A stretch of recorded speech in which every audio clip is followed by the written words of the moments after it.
Charles-Louis, welcome to the show. I am thrilled to finally have you here. Thank you, Miriam. I'm really thrilled to be here as well. We've contacted each other a couple of times, and then we finally found a date that works. Yes, and you have been recommended by so many previous guests already that I'm thrilled to finally have the honor to geek out about facilitation with you.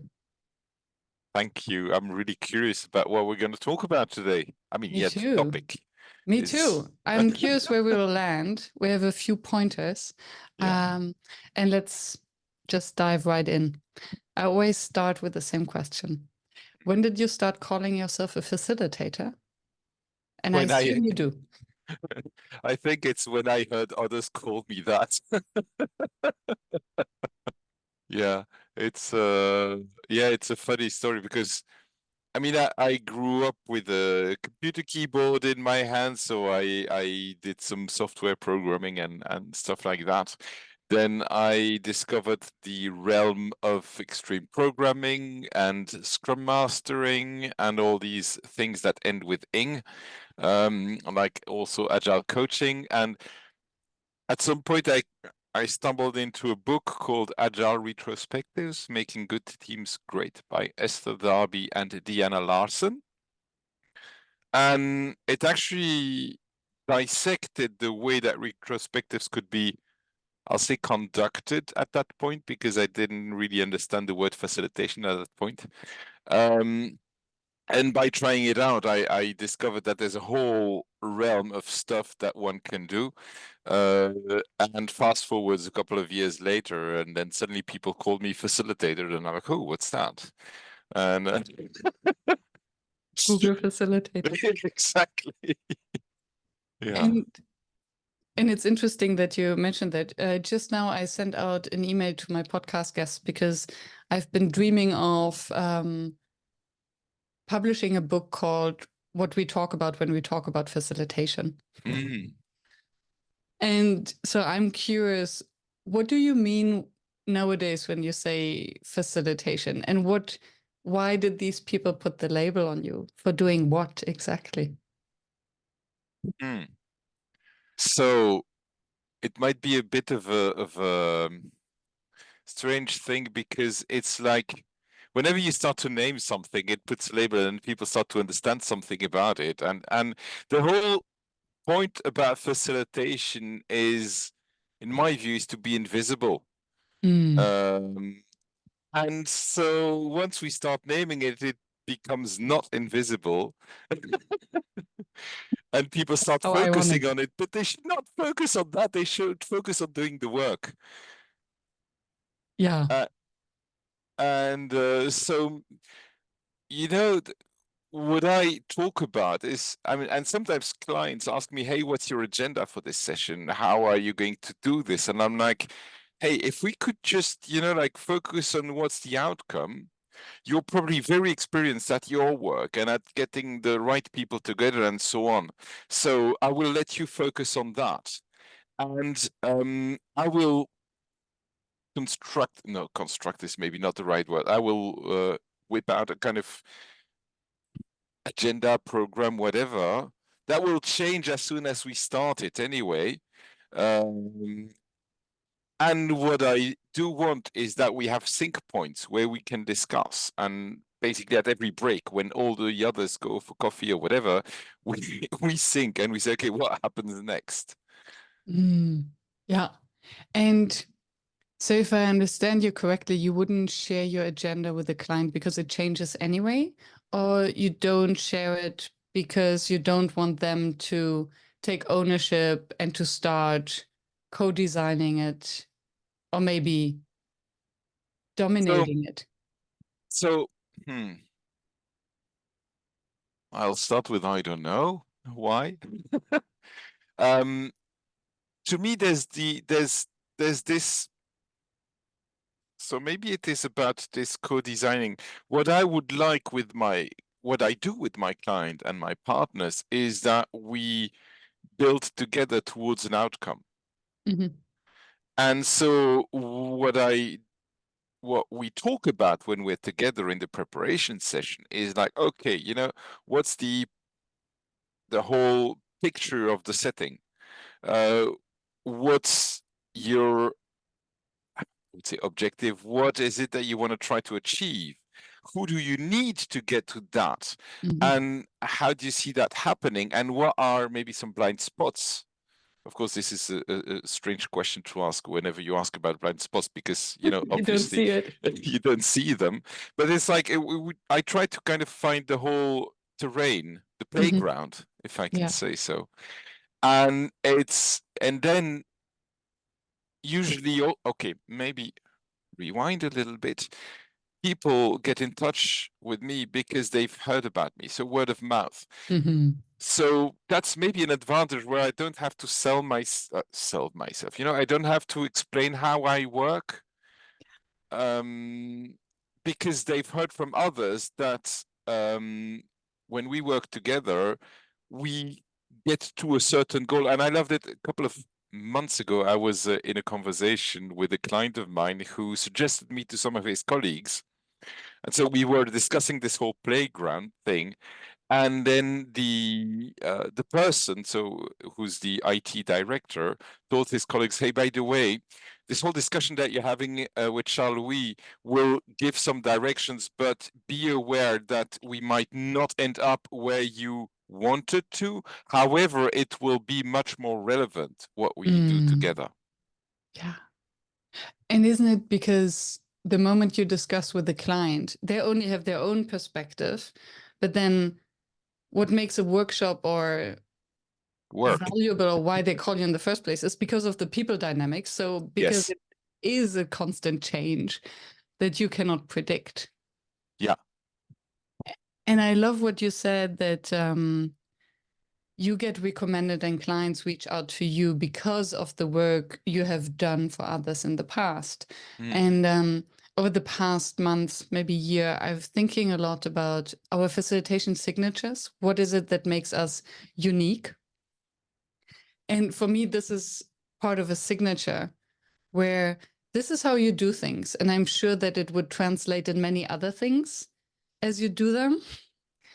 It's funny you mentioned that, because just last week I told you I was in Lithuania. I did some work there for a couple of clients, and with 3 or 4 different people, I had that conversation where I say, you know, I'm I'm really bad at marketing. I don't know how to market myself on selling my stuff. What I find easier, however, and this may tie back to the whole signature you talk about, what I find easier is when I go to conferences, I run workshops. Mm. And what I try to bring in these workshops is a full experience from start to finish, so that people who leave the workshop can already apply it at their own context. Hmm. Why do I do that? Well, first of all, people have paid for their ticket, mostly. Maybe their employer did, but you know, at some point there's like they've paid for their ticket to go to the conference. Secondly, and again, this is my world, my worldview, whatever. I think if I give them a taster of something, it's like a trap, because they might not understand the whole width of the spectrum of what they need to know or do in order to apply it. Hmm. So I'd rather give a session that is fully contained, where they have enough place to experiment with it, to try to fail, to ask their own questions and bring it back to their own context. And then either they can do it and hooray, fantastic, um, and they can do it without me, which also leaves me more time. And if they liked my approach and maybe they think of me for some other stuff, I'm like, we're all adults here. They can reach out to me on LinkedIn, they can call me or whatever. But I'm like, I don't want to force myself onto Mm. others. Yeah. I'd rather have that as a kind of, hey, let's do something together. Yeah. And I think that's the entire idea of air quotes content marketing, right? So instead of saying what you're selling, just providing content and experiences in your case, and letting them then decide whether they need you and want more of you or not. Yeah. And now I'm curious.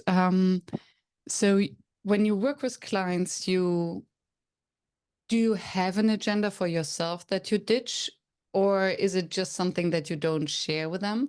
And then what is the difference in your design process when you design for an audience that you don't know that will walk into a workshop that you host, for instance, at a conference?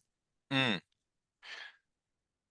I think in both cases, I kind of have a similar approach. I have an idea of a goal or an objective. Of course, when I'm teaching something, for instance, teaching, so in October, I ran a workshop to let people experiment with clean language. Mm. And the idea was there, okay, they need to understand it, but it's much more than just the questions. And how different clean language is from maybe coaching or from trying to fix the other and so on. So my idea was, okay, let's experiment with a couple of questions there and then try and see based on because, okay, based on the debriefing, Mm-hmm. I would figure out, and maybe I trust myself enough or I'm arrogant enough, I don't know. But like I would figure out what would be the next most useful step. And for instance, at some point, based on the questions after we tried a couple of conversations with what kind of X is the, I don't know how familiar you are with clean language, and I recorded a maybe the listeners are not yes. familiar. So Thank you. yes. So there's a couple of questions with clean language where basically you ask something, for instance, what is facilitation like for you, Miriam? And then you would answer me something.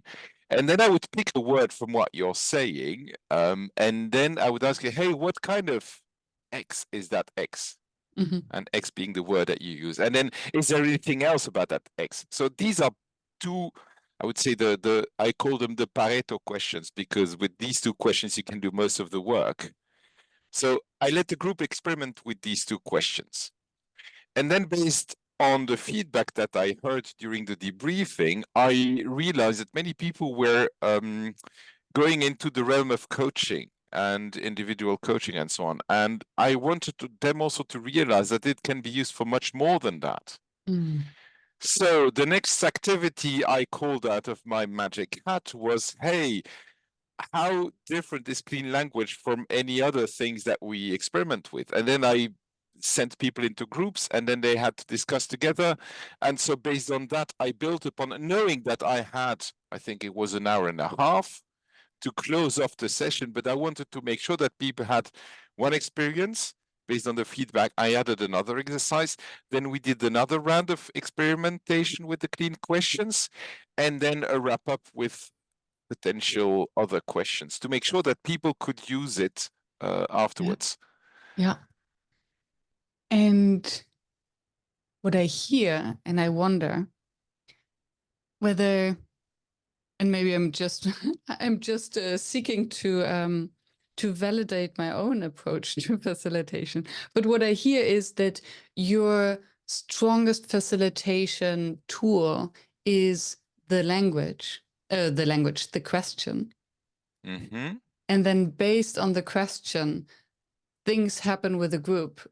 And basically, you don't need many more other activities than breaking out into small groups, bringing them back together for a debrief, asking another question, Yeah. breaking them out, coming together. Yeah. And then having tools in my backpack like Tiagi activities, like different kinds of games or liberating structures, like any other things are just a bonus, a sugar coating. But in the end, it's always small groups reflecting, coming back. Sometimes it's small groups, mixing small groups again, and then coming back. Yeah. And this is something which surprises people in a good way, you know. Mm-hmm. Yeah. Uh, and even you were also asking about working with special clients on specific works and so on, because there I told you about something when I'm teaching something, could be at a conference somewhere else, but sometimes also when we have specific work to do. Sometimes I can surprise people and this works especially well online, by inviting guests who are Mm-hmm. expert in some specific topics, and then they come in for an hour. Um, they provide maybe some insights on specific stuff that I usually don't master, but that they need at that point, because I know it's a workshop on that kind of thing or that kind of thing. And then I invite guests who can share that. And they don't know that in advance. Beautiful. So it's a special guest. Yep. A bonus, the cherry on the cake. Yeah. Maybe. Interesting. And you mentioned Tyagi exercises, and I wouldn't want not to ask the question. What is Tyagi exercise? I've heard of Tyagi group, but I wouldn't know what a Tyagi exercise is. Okay, so basically the Tyagi group, so Sivasalam Tyagarajan is he's more than 80 years old, and he's a good friend and mentor in everything which is facilitation and teaching for me.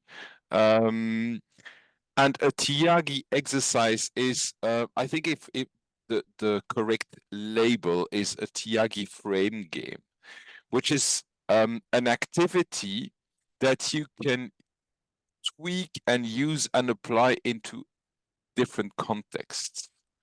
One example of a Tyagi frame game is, for instance, let's say the Hello game.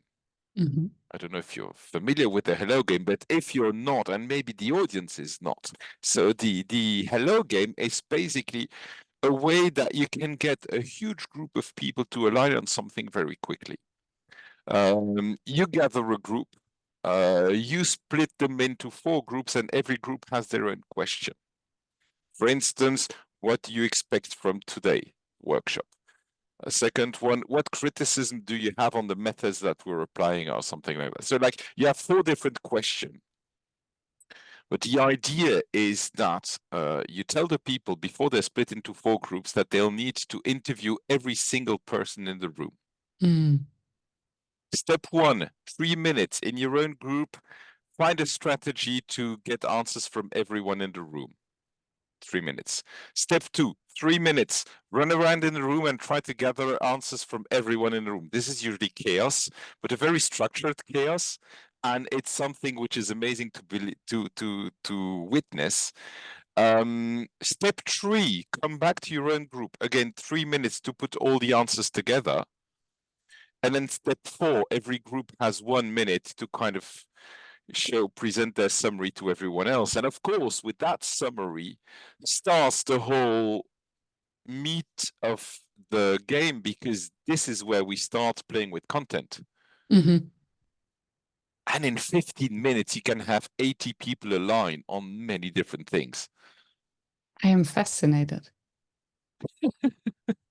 I just try to picture the mess of people running around and interviewing each other, and I think what it shows, and that's the beauty maybe, that usually even large groups can self-coordinate ways better than we expect, and sometimes the less structure and less instructions we give them, the better they align, because we could ask them, try to speak with as many people as possible, and then it will be chaos. But having them to succeed in a goal, in a mission, oh, we have limited time, I need to interview a lot of people, every one of us needs to interview a lot of people, then suddenly you become very time efficient because you're on a mission.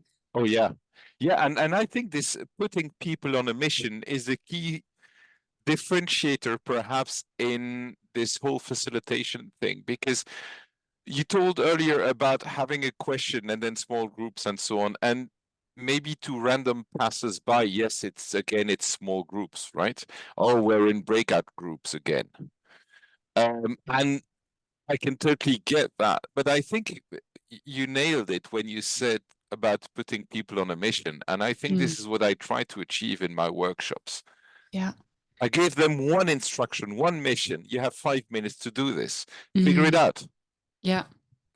And what I also realize in what you said is the importance to vary the energy level.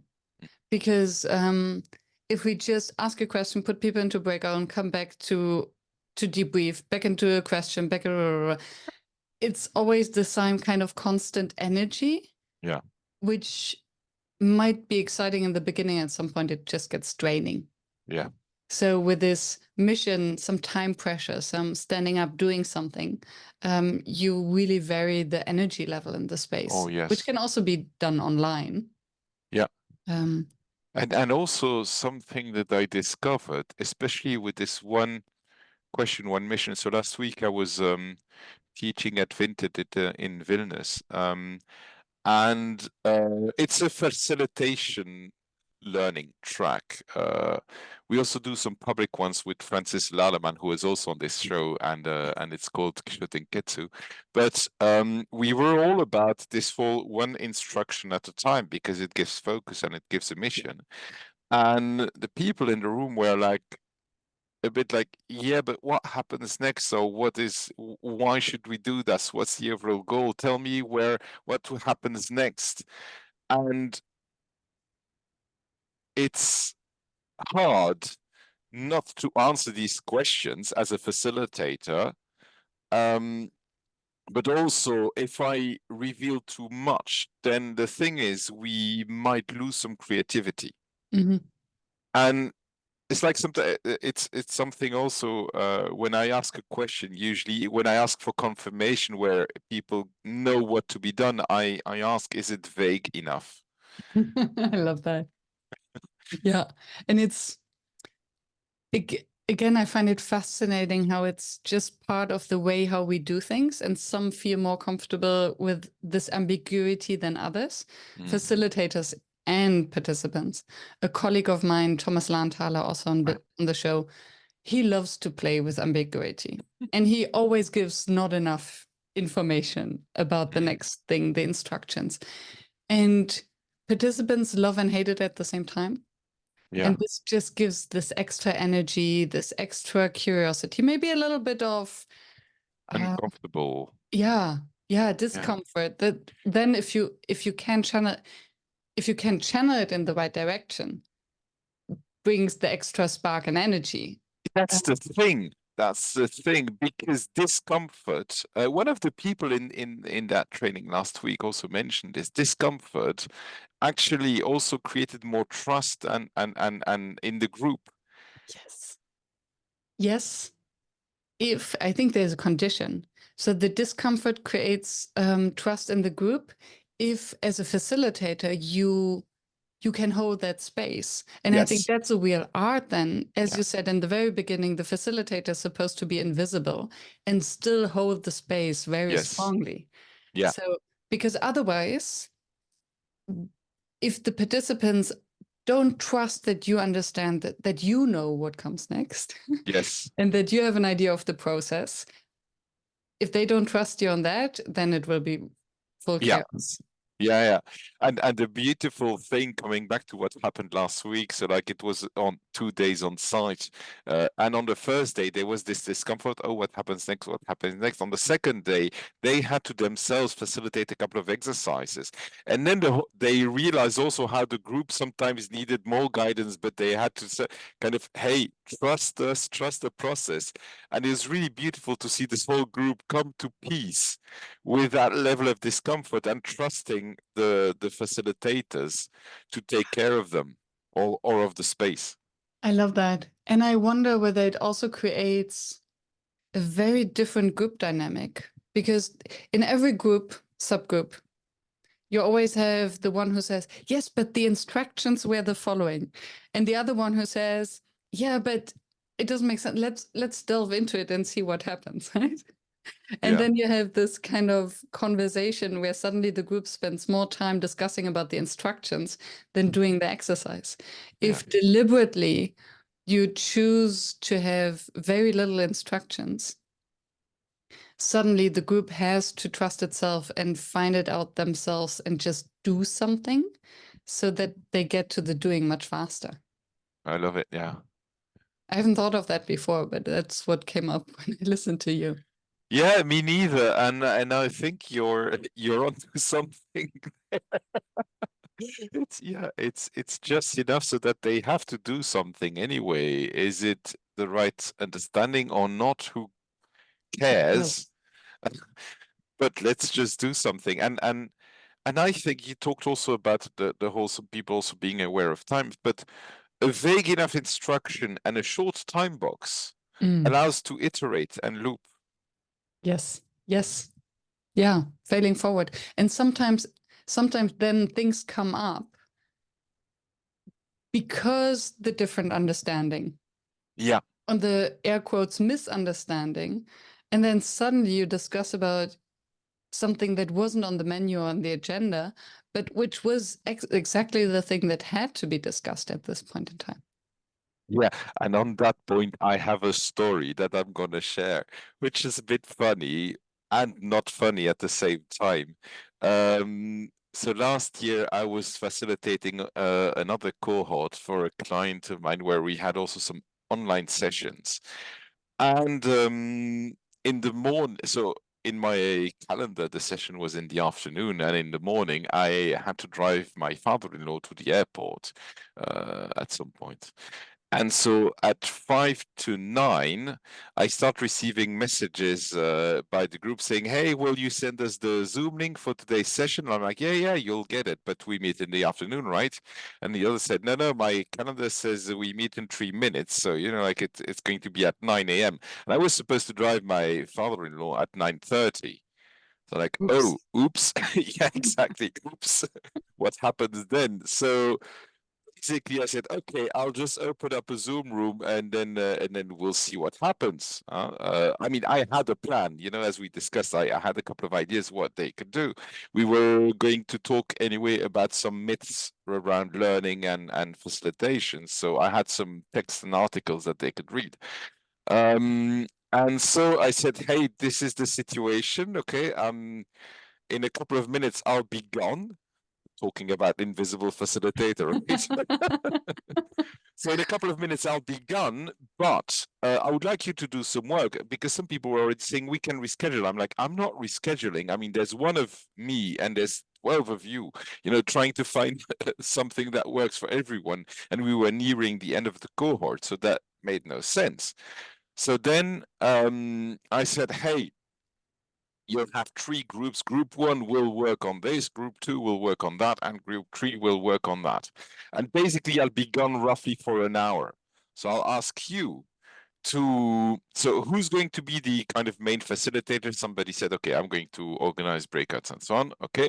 And then the others, I said, hey, just have maybe a couple of iterations, 10 minutes, 15 minutes on the text. And you need to prepare something like a kind of a summary of what you got from these texts because I'll be off the grid for an hour.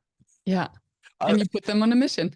I put them on a mission, and then I was kind of stressed during the whole drive. Okay.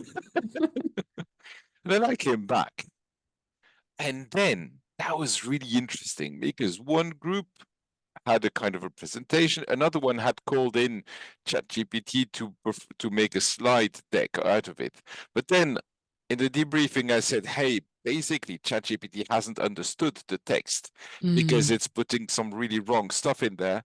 And then the third one had said the article you sent us was too complex.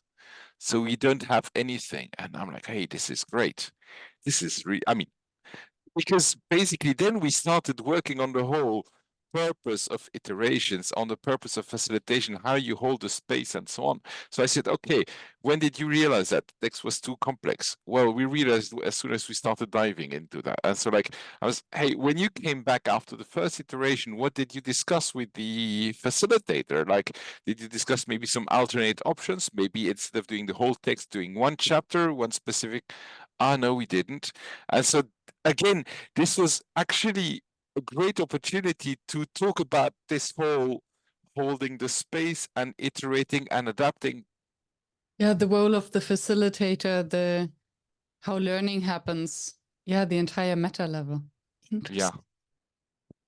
And the role of AI and how I, much you can trust it to actually take over some tasks and how dangerous it is to delegate to ChatGPT if you don't understand yourself. yes, because basically the text I was giving them without telling them that, a lot of them were also about learning myths. So they were talking about stuff. And actually, in the end, they were saying, hey, basically, this is a myth. So unless you went through the text and really read it, you would think that this was a thing. Yeah. That it was serious. And then it becomes very dangerous because Yeah. ChatGPT doesn't understand irony. No, it doesn't. Not yet. Not yet, maybe. Fascinating. So if it's not the absence of the facilitator that makes a workshop fail, what makes a workshop Work. fail for you? Yeah, what makes a workshop fail? I think there's a couple of pillars. Usually I talk about the holy trinity of Of workshops. failure. Oh, okay. No, I'm not afraid of. Well, basically, in Of order for a workshops. workshop to work, what's important is to have the right people in the room. Mhm. That's one Yeah. thing. So if I flip it, not the right people in the room. Like, maybe take people that are maybe that have all the titles and all the roles, but don't do the work. Mhm. And so they make decisions without knowing what impact it has on the people who do the work. Yeah. So that's one thing. So the right people. The second one is the right topic. Mm. If the topic is too vague, too broad, too whatever, like, hey, let's fix global poverty, okay, where do we start? Like, this is the thing. But if we focus, if you narrow it down, so also this means that you need to do the homework before you start the workshop, like, and again, the right people is also the people who have done their homework, because if they come and they don't have their homework done, we're gonna look at each other's eyes for a couple of time and expect the facilitator to do things. So like, first, the right people. I mean, again, I'm flipping it. So in order for it to fail is not the right people. A topic that isn't ready for working on. And the third one is the right time. Mm. If you do a workshop too early, who cares? If it's too late, well, why do the workshop? Because you need action, you need to fix the things. It's like you won't have the time and the space to reflect and to experiment with stuff. Yeah. Makes sense. And when you say homework, Yeah. I'd be curious what you mean by that and whether it's something literal that you ask people to do or whether it's more something that they're doing anyway. Because Mm. I mean, everyone is overworked Yes. nowadays. And it's difficult to expect anyone to do something. And there's Yes. nothing worse than opening the room, starting the session, and then half has done the homework, the other half hasn't. And then where do you start? If you give them time to do it right there, then you're basically disregarding those who have complied. And I've had some situations on that also last year where a couple of people had done their homework, but it was more like 10%.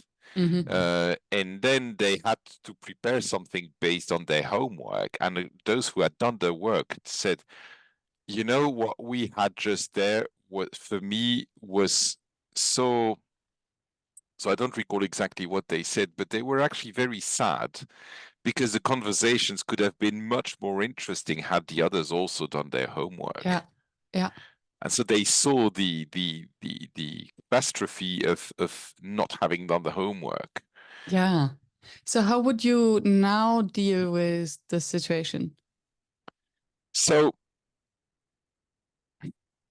I don't know how I would deal with this situation now. Maybe one thing is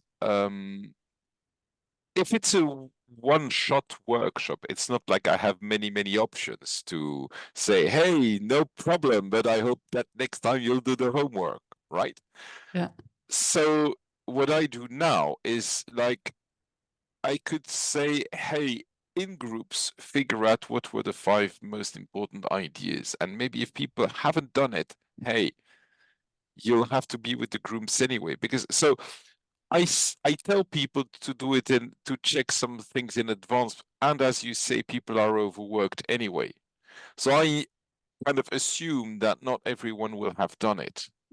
But then it's about designing something which makes it okay for people to show up without having done their homework. So then basically where those who have done it maybe share it. Yeah. Or those who haven't done it to be the kind of or the interviewers who ask curious questions to those who have done it. Exactly. Yeah. Yeah. And I, at the same time, I try not to point fingers like, hey, those who haven't done their homework, you go to group A, and those who have done, you go to because that puts a kind of an awkward, weird feeling. And it kind of also probably gives the impression that I'm okay with people not doing their homework. Interesting one. Yes. And I'm not sure if I'm okay or not okay with that. It's more that, like, this is not part of, if I ask people to come prepared, it's not like I'm okay with them not doing that, because it will take some time anyway from the group.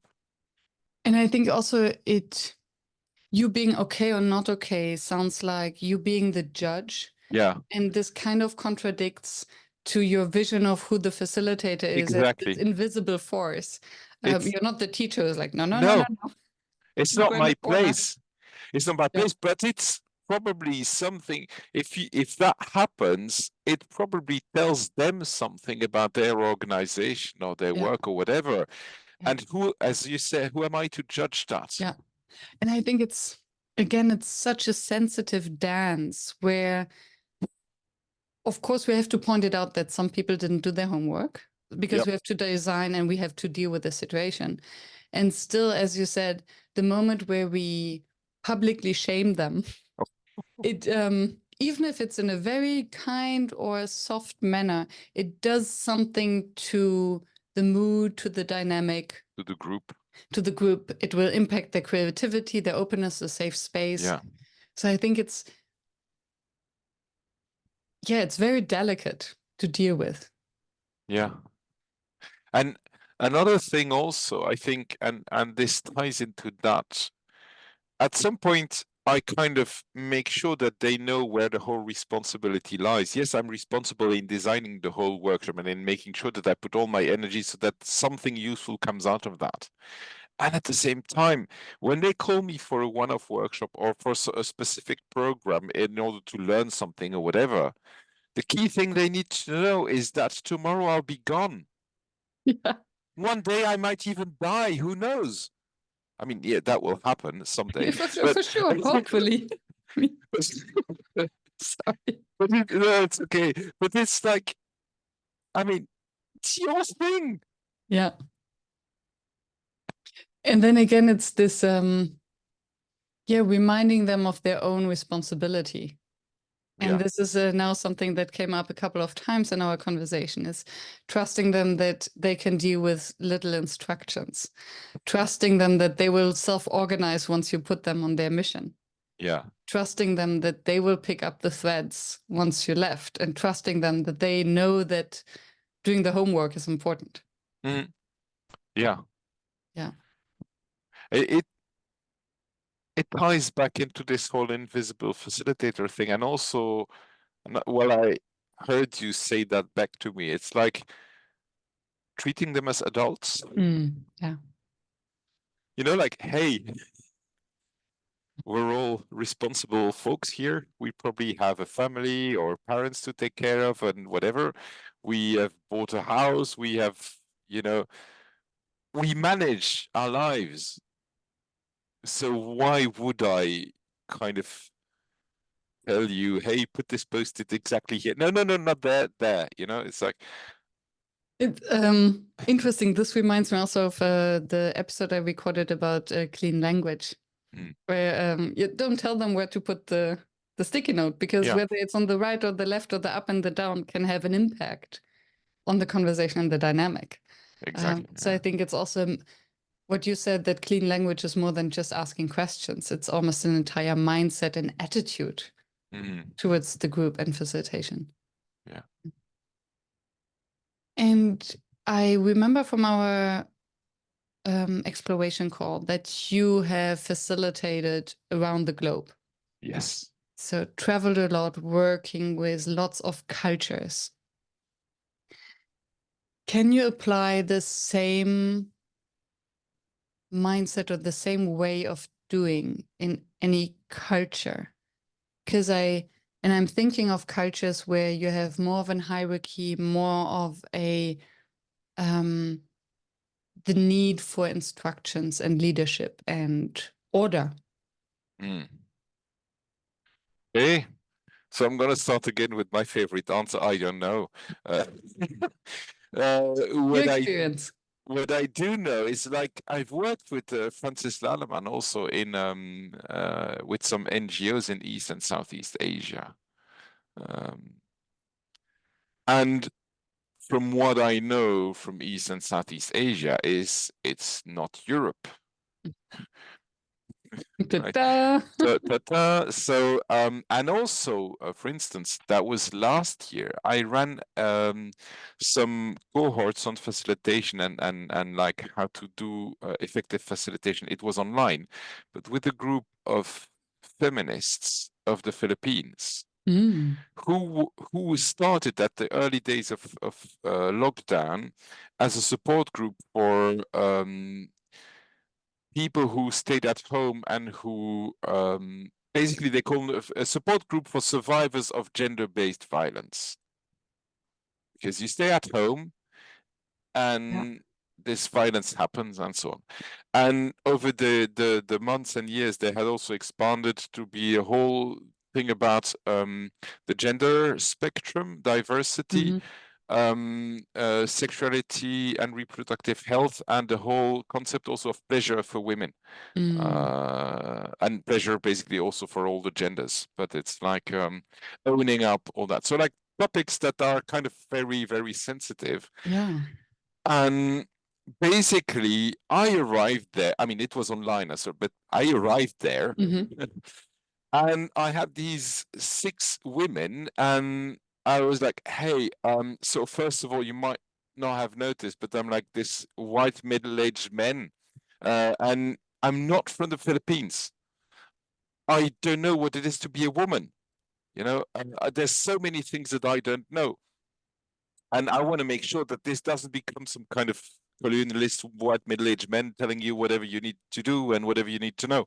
And I said, no, it's fine. I mean, what we want from you is to explore facilitation topics and techniques. And I'm like, okay, but what I need from you is also that you tell me when the techniques that we experience, whether they work or not. And We for need what to work reasons? Yeah. that way. Otherwise, and they said, yeah, of course.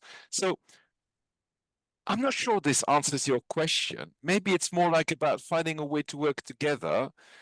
And what I hear, thank you for the example. What I hear is the need for voicing the obvious. Southeast Asia is Yeah. not Europe. I'm No, not a I mean woman. Yeah. voicing the obvious in the sense of, okay, here I am, a white middle-aged man who doesn't know how it is to be a woman. In the Philippines. In the Philippines and so many other layers. Yeah. I mean, so to make the implicit explicit, or to state the obvious, maybe that's, yeah. and thereby giving the opportunity to voice what could be the impact of that. And Yeah. I think it brings also the humility of, okay, I'm here to learn as well and to explore that. Did they ever gave you the feedback that, oh, this technique wouldn't work for us? Actually, they didn't. Interesting. So we explored, I mean, many facilitation techniques, and one thing, I mean, we talked about clean language, but that was something that was a huge success for them because they suddenly started imagining applying it when having conversation with the survivors in a way that they said, this is fantastic. This will give them the space without us entering into empathy, you know, like, oh, that must be horrible and blah, blah, blah. But this will give them the space to tell their stories fully and be heard. Beautiful. Yeah. Yeah. I'm not sure it's a cultural thing, though it's probably about finding the level of appropriateness, which may be a thing. And for the exchanges to happen. Yeah, and maybe coming back also to what you said earlier. So if the facilitator, assuming that the facilitator is invisible, what role does culture play? Exactly. Yeah. And what I think what does play a big role is cultural awareness. So when you step into the room and you have your idea of a flow, and then sensing what works, what doesn't, and where do you need to adjust to give more space, less space, and maybe at some point more time to explore the space without instructions. Yeah. Yes. That also reminds me that in the early months of lockdown, I did some story listening workshops. And basically the frame of that, and of course I'm going to tell you, and it might make no sense, but hey, is we picked a fairy tale, and then I would read the fairy tale, and then we would debrief on how that resonated, what we learned from it, how it was. And in the early months of lockdown, this was really something where it was like, hey, pay whatever you think is fair. And we had people from all over the world, from different continents, joining together. And what was really beautiful is that some people said, hey, this is almost like a diversity and inclusion or belonging exercise without even needing, because the story was the starting point, and then people could have conversation and how that resonated. And in doing so, they learned also about other people's contexts and cultures and stuff like that. So that was really amazing. Yeah, I can Uh, totally see that. And because I think fairy tales, they always have this core that everyone can relate to because it's deeply human. mm, And then the fluff around it that is very cultural. yeah, But exactly. yeah. Yeah. And what you mentioned, or the story that you shared about the Philippines, then reminded or made me curious about the relevance of content knowledge Mm. for the facilitator. So, how important is it to have or not to have any content expertise when you facilitate groups? My view is that if I work with groups, I work with groups and I don't necessarily need content knowledge. And again, this was also a specific story where they wanted options to facilitate maybe difficult workshops, workshops where suddenly they had to also bring these topics to the village place where these are taboo topics and stuff like that. So, like, so they needed these options. And I think you mentioned that I was also there to learn, right? Mm-hmm. And this was a session. I mean, this was a not a session. It was a cohort that was organized over a couple of months. Basically, I think we started somewhere in October, and then we ended. I think it was March 8th. It was really funny because it was on International Women's Day that the whole thing ended. But in working together, I grew a little bit also in my understanding of their context. And at some point, they also shared how difficult it was for them when they went to organizations to find some support and some, either sponsoring, or they wanted to go to these organizations to say, hey, we'd like to run some workshops in your organization, also to kind of open up but it was like about finding how to bring these topics to the top management. Mm. And so we could work together on that as well. Again, I know, I mean, yes, now I know a little bit about the context of the Philippines and so on, but in working together, we could also find some options that they could use when Yeah. talking to their potential partners. Yeah. And as you spoke, I was just thinking that not knowing about the context, not being a woman, not being Filipina, um, might also take away the false assumptions, Mm.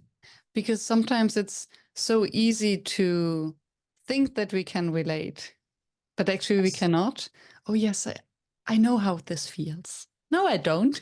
No, I don't. Just Sorry. because I know how it is to be a woman doesn't mean Yeah. that I can relate to every woman in the world.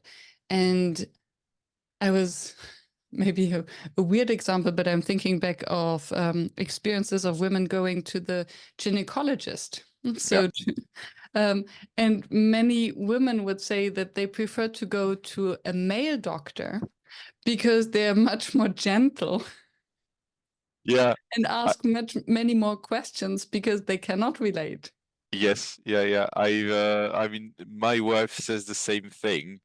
She changed gynecologist because at first it was a woman, and then she went to a male, and then it was much better. And so, yeah, it is. I mean, I can relate to what you say, even though I cannot relate totally. Yes, here we go. Yeah, yeah, and you know that this whole not knowing too much. This afternoon, while I was thinking about our call, I also thought about some stories where sometimes people would call me and say, "Oh, let me tell you about the people who will be in the workshop." And in the past, I used to say, "No, I don't need to know," but now I sometimes I really feel that it's important for them to tell me. So what I just do, I let it flow over me because whatever they tell me is their own perspective on these people. Because most of the times, whatever they tell me about these doesn't even materialize in the workshop. I Yeah. don't know if you're familiar with that kind of Oh situation. yes, yes. I think it almost always happens, and since I have conversation with all the I try to have conversation with all participants. I usually have conversation with the majority of the participants. And then it's very interesting to then also meet these people. Oh yeah. And yeah, in the beginning, I also felt reluctant. Or do I want to hear it? And now I think it actually tells me a lot about the person who shares the information. Yes. It also, I think, informs me about potential dynamics that might happen in the room. Yeah. And that reminds me, a couple of years ago, I was invited to help an organization kind of change a little bit on their agile organization. Basically, they, without going too much into details, they wanted to get the product owners outside of the IT so that they could be really focused on business. So like they wanted to get the role out of the IT department, and then some people from the business side would take on these roles.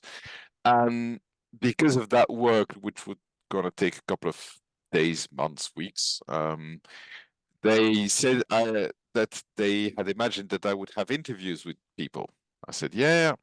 And so they were like, we're gonna send you a list of people. I'm like, can I ask a specific set of people? I said, okay.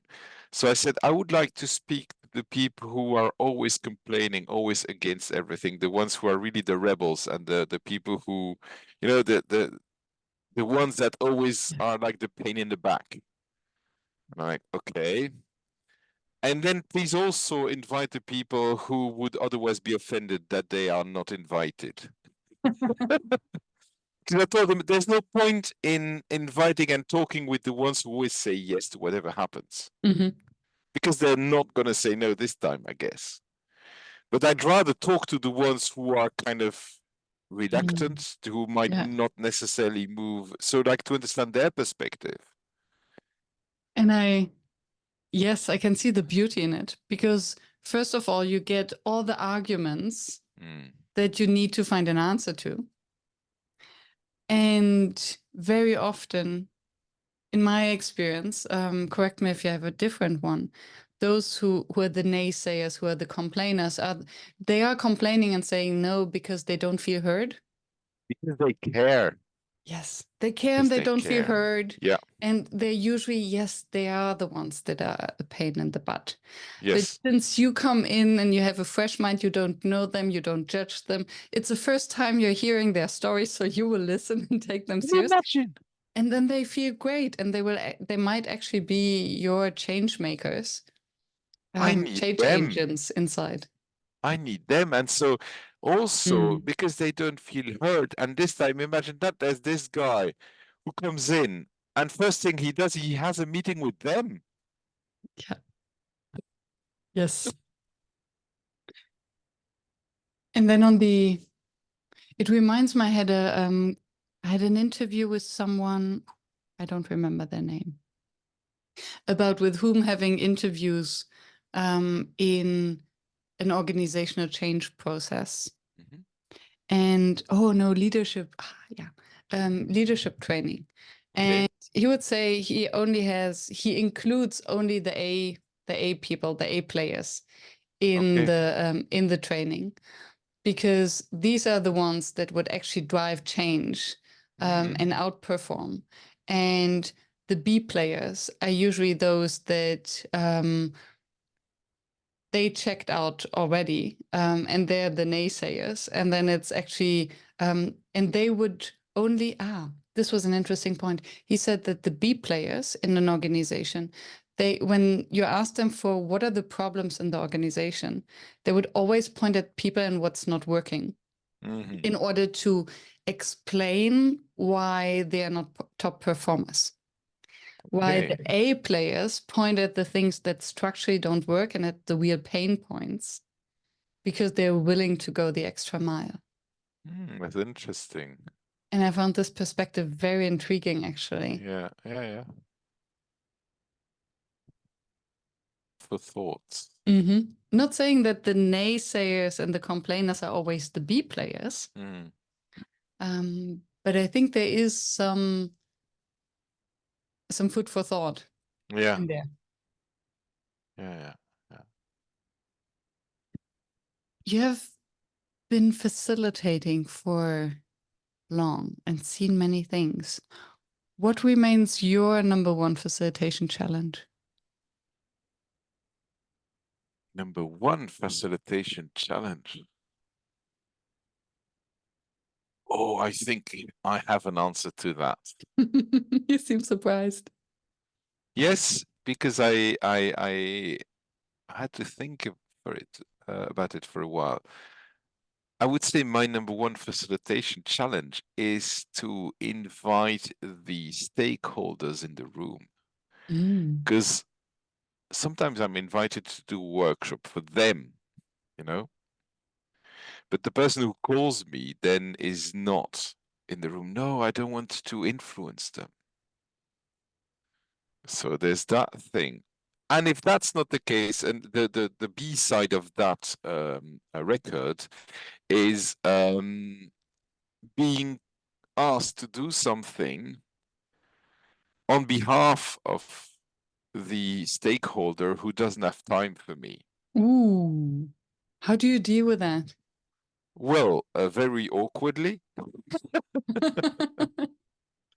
And I remember one story, it happened also last year, where they had called me because they said, hey, we're having these people, they're going to get new roles, program manager, officer, program officers, I don't remember exactly their title. They were program managers. And they had heard that quarterly planning was the way to go, so they wanted to do a quarterly planning. I said, okay, for that you'll need to include everyone, and it's going to take a couple of days. And like, we don't have time for that. We want to do a kind of we want to do a tryout, so we'll just have. And this ties back to what we said earlier on. We'll just have the program managers in the room, and so we'll do the planning together. I'm like, that's probably not going to work. But yeah, no, we'll have half a day with you and the program managers and we'll do the planning. I'm like, okay, fair enough. And so this was asked on behalf of the person who wanted to do the thing. And I tried to meet with that person and I couldn't meet with them to kind of prepare and align on the whole things. And so we came in, 20 people in the room. And basically, I made them talk to one another based on their expectations for the day and so on. And after 15 minutes of kind of shared conversations, I said, okay, now based on what you heard, what is the main thing that I would need to know? And then a couple of people said, I heard many people tell me that they're not sure about what their role is like, and roles and responsibilities are not clear, and so on and so forth. And then one person said, it's important that we plan today.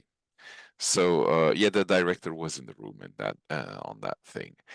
And so basically I said, okay, so I hear confusion around the roles and responsibilities. And I hear also that we need a plan, which was the initial title for the workshop, right? Mm-hmm. And I said, we have half a day. There's no way we're going to do both. So since everyone is sitting down, I will ask if you think that we should clarify the roles of responsibility rather than plan. I'll count to 3 and you stand up. If you think we should plan, you remain seated.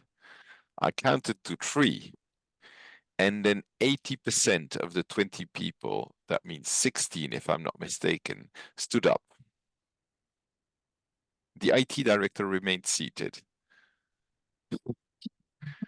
So then I said, okay, well, it seems like there's some confusion on responsibilities.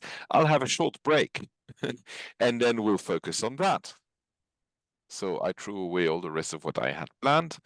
And then I started to say, okay, now I need to find activities that make sense so that they can clarify their roles and responsibilities. Yeah.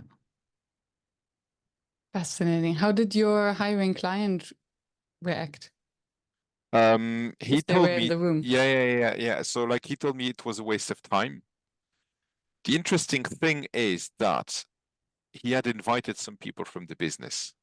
And there were also some people from the IT, but the people from the business and the people from the IT, many of them came to me and told me that this was so valuable because this was like addressing the elephant in the room. Mm. And it would be great if it was a beautiful story and they all lived happily ever after. But the person who had contacted me was really also into continuing this and said, we need to continue as this is happening right now, so we can't let this slide. Yeah. And they tried to reach out to the director. I tried too, and basically they let it slide and contacted me 7 months later to ask for a follow-up. And it was a bit late because then people didn't really Yeah. trust that anything could be done anymore. Yeah, which is So yeah. I don't know what kind of lessons to take out of that. I still think that it's important to put the needs of the group forward to make them obvious. And yes, that might mean that some hiring clients might not be happy with it. But then also, again, how much time do we spend together to prepare these? So, like I think there's many, many different parameters Yeah. in the success or the failure of a workshop. Maybe another one to add to the thing. Yeah, The misalignment yeah. on the real purpose. And I think it's such a beautiful example because I think many of us have been in this or a similar situation. And asking to go ahead for a strategy planning workshop where those who are in the room aren't clear about their roles and responsibilities. How can you make a strategic plan? I mean, you can make one. Yeah, but then who is going to execute it if you don't know the roles and responsibilities? And then Exactly. you distribute tasks to people that then won't be done. Yes. So this is a much higher risk. And then I think it's an interesting thought process, also responsibility of the facilitator. You could go for the quick win with your hiring client. Oh, Okay, yeah. do what you wanted us to do, you get paid, but then they wonder why nothing happens afterwards. Mm-hmm. Or you go the more difficult path of, okay, we first need to discuss roles and responsibilities. Maybe they don't want to hire you directly after, but 7 months later they realize, oh, actually, the work he has done wasn't so bad. Yeah. Yeah, and that's the thing, as someone who's self-employed, the story I tell myself is that I can't afford going for the quick wins and being paid and then voila. Yes. So the story I tell myself is I'd rather take the risk and do what I think the group needs. Yeah. Even though it might mean that I lose clients. That's more clients for other people. Hooray. But Yeah. it might mean that I lose contracts and so on. But I don't see myself, compromising on that. Mm-hmm. Yeah, I think it's a question of integrity at the end. Yeah. Because we are there to be in service of the group, Yeah. I believe. And the group is bigger than the hiring client. Yeah. Also, and so I have a background in behavior economics, which is basically game theory, right? Okay. And the idea there would be that if we, as I think as a profession, we have to make sure that the groups we facilitate can trust that as soon as there's a facilitator stepping into the room, we're in service of the group more than of the client, because otherwise we'll lose this trust. So in the next periods in a repeated game where we have different facilitators stepping in front of the same group, if they think that we might facilitate them or not care about their needs, then they will lose the trust in workshops as a tool. Yes. And then it's a lost game for all of us in the long term. yeah, and thank you for bringing up facilitating, because it's also a topic that's come lately when I'm teaching facilitation to managers. They're like, oh, but how can we, at some point we have some objectives that we need to reach, and how can we facilitate that? Like, and this is where I discussed, like, if you're facilitating them to get them to an outcome that's already prepared, don't do that. However, if you would like them to understand what's already been decided and to like do some facilitation around, hey, this is what has already been decided, but you can learn about it in a facilitated way, then you can do it. But it's really important that you clarify what it is that you're trying to do with the group. Yes. Yeah. Thank you so much for making this point. Yeah. Because it's also, I think, yeah, it's so important that even if the decision has been made already, it doesn't mean that we cannot facilitate or that it's hopeless to work with a group. It's just we have to do different things with them. Yeah.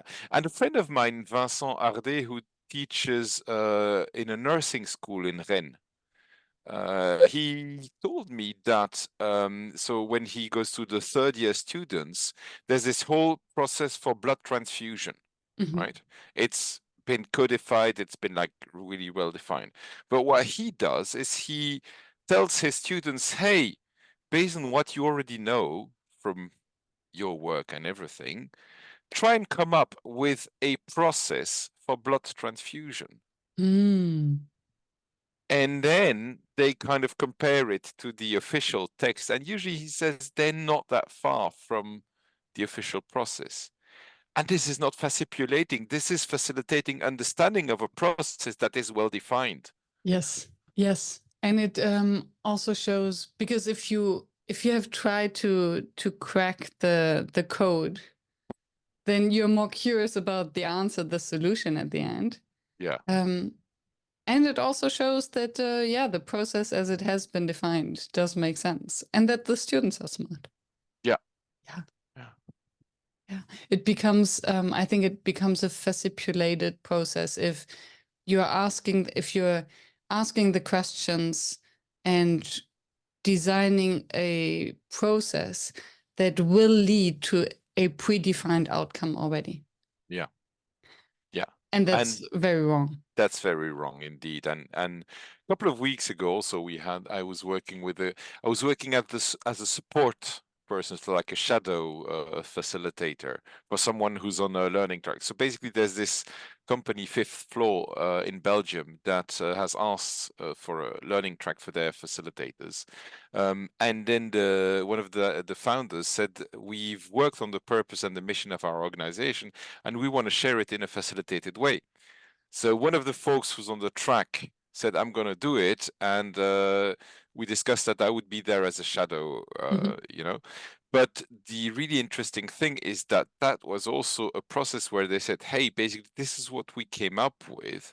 But tell us stories to see how that resonates or not, and so on. So like basically they made a whole group process to kind of also see, is what we came up with totally, I mean, is it roughly in line with what people think or Yeah. not? Yeah. And then everyone can connect to them. Yeah.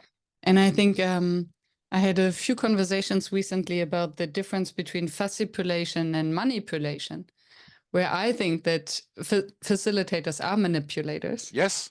So we do Yes. manipulate the group in the sense that we design a process and we help them to come to an outcome, where the difference is that the outcome is not predefined. Yeah, and I think it was you were talking about Thomas Landthaler, Yeah. and I think he wrote something about it a couple of weeks ago. And yes, we are manipulators in the sense like I am currently, and if you're watching this on YouTube, manipulating this bottle. I'm holding it. Yeah. But manipulating is a neutral word. Of course, forcing somebody to go to a specific outcome, this is manipulation in the bad sense. Yeah. But as you said, if the outcome is not defined, we can design a process, and in that we are manipulators. Yes. Yeah. And I think as soon as we ask participants to come up with their stories, with their understanding, with their solutions, related to something we have given them, Yeah. then we don't know the outcome because No. they are the creators of their stories, of their solutions, their answers. Yeah.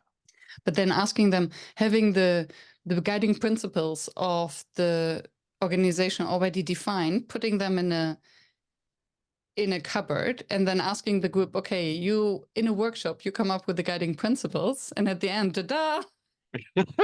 Yeah, that's so wrong. That's very wrong. Yeah. Yeah. You have recently, we have time for one more question, right? Okay. One more little box. One more. You have related in a recent post on LinkedIn to the magic of facilitation. Yes. And I would be very curious to what you mean by that, and where do you see the similarities or maybe the differences between a facilitator and a magician? Okay. So knowing that this will mostly be a podcast that people will listen to and not watch, I will not perform a magic trick. Sorry for those who watch this video on YouTube. I might still, but Yeah. I think shall I? Maybe? Yeah, and then we put the timestamp in. Okay, so I will do a magic trick, but now I have already revealed that I will do one. But let's just figure it out. So, Miriam, can you tell me what this card is? I've got two Yes. playing cards in my hands, right? Yes. One, I can see the number. It's a 9 of Caro, the red one, which is Yeah, not the so heart. diamonds. Diamond, 9 of of course. diamonds. 9 of And diamonds. The other one so I don't see. what do you see in my other hand? It's the back of a card which is red. Okay, so you want to see maybe what that card is? Absolutely. Okay, so there it is. So here, so I flip the cards, right? And in my left hand now, I have the 2 of spade. 2 of spades. And what do you see in my, sorry, not the 2 of spades. 2 That's of 2 of clubs. 2 of clubs. I'm so bad. I We are should get learning more English. You poker, should I do it think. in German, maybe. Yes. So the 2 of clubs, The and 2 the of other clubs. card that used to be the 9 of diamonds is flipped. You see the back now, right? Yeah. So I'm going to flip them again. So in my left hand, I have, what do you see in my left hand? The back of a card, which is still red. Yeah, and here? I see again the 9 of diamonds. Okay, so I have the 9 of diamonds in my right hand, and in my left hand I have the 3 of clubs. It's the 2 of clubs, but that's fine. It's already a magic trick without even starting. I'm going to put the 9 of diamonds behind my head. And so this in my other hand, in my left hand, I still have the 3 of clubs. It's a 2, but that's okay. But it's a 2 of clubs. You didn't pay attention. You see, the 2 of clubs is now in my right hand. Wow. And it was the 9 of diamonds that was here. Wow. See? Yes. So what Magic. has happened here? Magic, right? I'm going to ask you a couple of questions just because it's important. So if this is the 9 of diamonds, Yes. what's this card? The other card in my other hand. The 2 of clubs. What makes you say so? Because currently you see the back of a card, right? Yeah. The experience of what I've seen before. Okay. So I'm going to flip this card around. Are you ready, Yes. Miriam? Oh, and now it's the back of a card again, and the back of a card. And the other one is the numbered cards, independent of, so it doesn't have a back of a card. Well, it has a back. Yes, So but like one card. it's not the. Jeez, I'm so confusing. Sorry, audience. No, that's fine. That's fine. Sorry, Miriam. But like basically, indeed, you saw one double-backed card. Yeah. And another one which is a double face card, which has 2 different faces on a single card. Mm. So what does that illustrate? It's a question for you. That it's easy to trick, to show something that seems real but is not, or Yep. to hide some components or artifacts. Yep. Another thing I also loved is that you said, when I asked you, hey, what makes you say so that this is this card or the other card? You said, my experience of what I've seen. Mm-hmm. And maybe you didn't even think that there could be double-backed and double-faced cards. Yeah. So this is also about learning that some things that we didn't know were possible could be possible. Yes. And so what I wrote on that LinkedIn post was also that when we go to see a magic show, we know that they are not real magicians. I mean, we know that, and you seem to like nod your head. I'm not going to tell you anything about Santa, but so we know that, but still we are ready to believe that what happens is magic. And so if we as facilitators can create a space for people to come into a room and instead of saying, yeah, that's not going to work, for a moment, try and come in a space where anything could be possible because of the whole ingredients, because of this whole suspension of disbelief, because of, hey, let's for a moment pretend like we could figure this out. So that's one thing. I see that a huge smile on your face. Yeah, and what I hear is this creation of hope and of seeing possibilities where before there didn't see some, and just diving into the realm of possibility. Yeah. And another thing which is critical is this trick has been taught to me by Tyagi many, many years ago. And Tyagi ran a lot of programs during lockdown. And I think I went to all of them. I really wanted to learn so much from him. And he had taught me that. He even sent me those cards. And then once he knew that I had the cards, he asked me, hey, Charles-Louis, will you facilitate this trick? And I was like, there was a whole group there that I didn't even know. And he was like, why was he picking on me? And I failed. I wasn't sure what I had done. And it took me a while to get the trick working and to be able to do it even for a podcast recording on audio or whatever. And what the takeaway that I take from this as well is, in order to facilitate and to hold the space, I can practice this magic trick in front of a mirror. The real trick will be when I do it in front of a live human. Whether a kid, a teenager, a podcast host, or a group of people. I mean, this is feeling confident about being able to hold the space, and that whatever happens, maybe the person I'm facilitating it to knows the trick. So how do I adapt to that while still making it valuable and relevant? Yeah, beautiful. So there's some work. Yeah, especially in the last part, if someone knows the trick, how can you help them to pass the, oh, I know this already, towards, okay, Great. now dig deeper. So what is the learning? How can you apply this knowledge to the Yeah. situation now? Mm. Yeah, and that's similar in facilitation. So if you have a group, oh, I know this activity already. Oh, we've done that so many times. Yes, and how can you apply it differently? How can you look deeper? Mm. Thank you. My pleasure. These are, for me, a couple of similarities between magic and facilitation. Yeah. Yeah, and I think the playing with the illusion and the hope. I And the like hope. that. And the hope. It's really hope. Yeah. I like that. Yeah. Me too. Thank you for this magical conversation. Thanks for the invitation, Miriam. It was really delightful. Loved all the back and forth ideas and insights. Yeah, it was really nicely unpacking, like Christmas. Oh, yeah. There you go. Here we go. One day Magical. I'm going to tell you something about Santa, but not today. Oh, please don't. Wonderful. Oh. It was never so pleasurable to seem extremely stupid on my podcast. So, audience, please invite me. Don't invite me to a poker session. Hey, you had asked me for the magic trick. Huh?